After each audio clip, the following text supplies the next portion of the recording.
She's one of the largest ships sailing our oceans. She's as tall as a 10-story building. And in a year, she travels 2/3 the distance to the moon. Well, it's his job to keep out of my way, but he's not moving. In 12 months, she carries nearly 200,000 containers, a cargo worth $4.5 billion, cargo that must be delivered intact and on time. Yet this huge ship has a crew of only 22, who have to be ready for any conditions, any emergency. All ship personnel to your boat station. See any lights? And must be ready to defend their ship against desperate marauders, modern-day pirates. The Atlanta's mission? Transporting and protecting a mountain of very valuable cargo. Come, experience life aboard a maritime megastructure. Witness the mechanics and machinations of life at sea. Okay, I'll go ahead, thank you. Starboard 10. And visit the bustling ports that feed the ever-growing world of trade. Welcome aboard the OOCL Atlanta, a mega ship, a true giant of the ocean.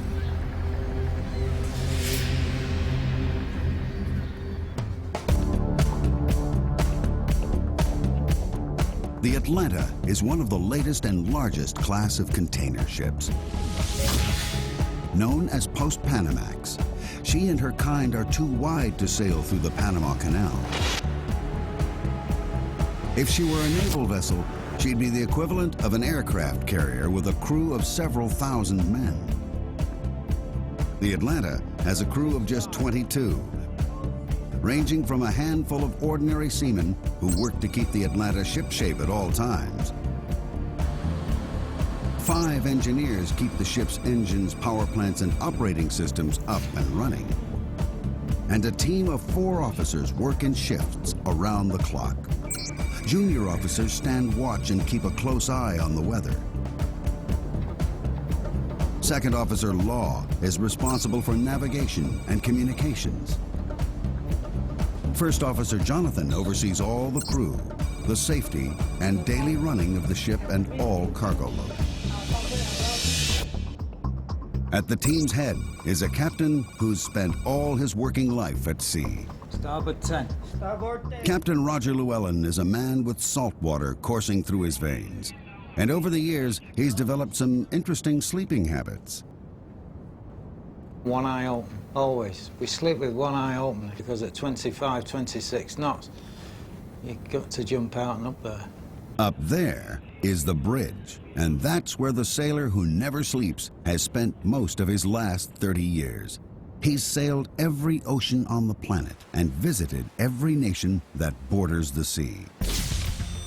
Right now, the Atlanta is in the Malacca Straits, heading from Port Kelang, Malaysia, to Singapore, then north to Hong Kong.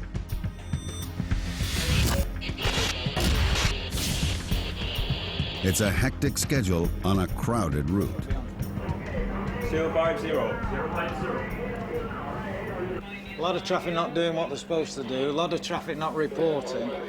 So you've got to have eyes at the back of your head. You've got to keep an eye out for everything moving, especially small coastal traffic. We've got one here, not reported, you see. He's trying to get across the bow. When the Atlanta blows her horn, you'd be well advised to move out of her way. Her vital statistics are staggering. From bow to stern, the Atlanta is 323 meters long. That's over 1,000 feet. In fact, if you could tip the Atlanta up on her bow, she'd edge out the Eiffel Tower. The area of her top deck is greater than 2 football fields. Fully laden, the Atlanta weighs more than 300 jumbo jets. On her normal route, she carries cargo from Southeast Asia to the west coast of America and back again every 42 days. These ocean giants make the Earth very small. It is a village, because one minute we're in the east, next minute we're in the west. Very little time between the two. So we're constantly plying the world with manufactured goods. Megaships like the Atlanta help keep the wheels of global commerce turning. Over half the world's cargo is carried in containers. In 1 year, nearly 20 million containers are moved a total of 300 million times.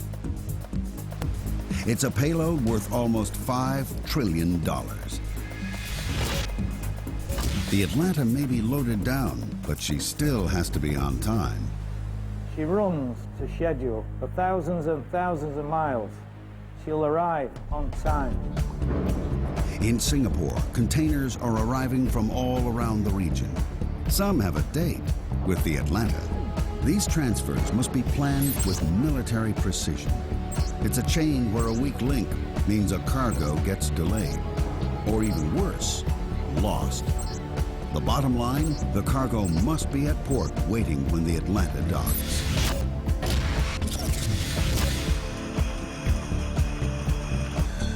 Two particular pieces of cargo due for the Atlanta started their journey several thousand kilometers away in Australia.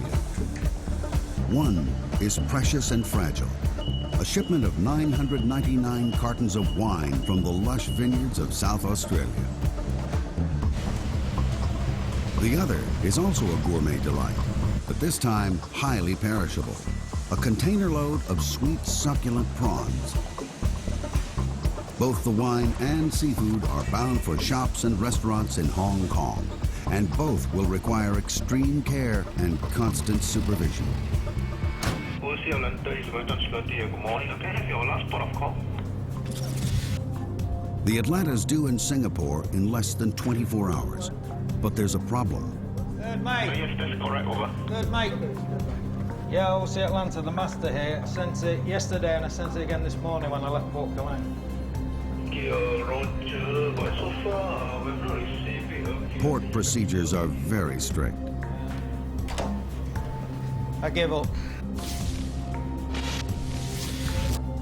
Without the right paperwork, ships can't enter a country's waters. Third mate, keep him there, tell him. Instead of the last 10 ports which you've already got, I'll just send you Port Clyde. Okay, no problem, no problem. Aye, aye. The captain must keep to schedule. He has 2,200 containers to move in Singapore.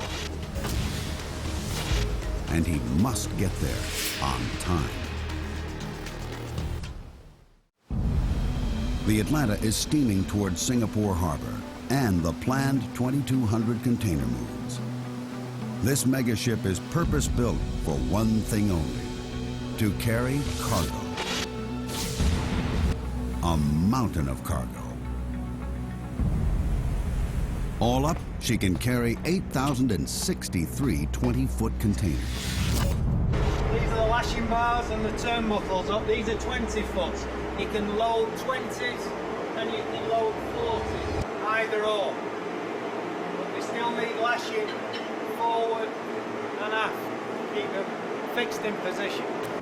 Even though she hasn't yet reached her full load capacity, the captain still likes to check on the containers from the top to the very bottom. Where we are now, we're 13.6 metres underwater now. Down here, the containers are stacked 9 high. So they go 9 high, and then on deck, another 6 to 8 high. So roughly, we're stacking 17 high. From the very bottom of the stack, over 13 meters below the water, the containers rise over 44 meters. On land, it would look like a city block rising 10 stories.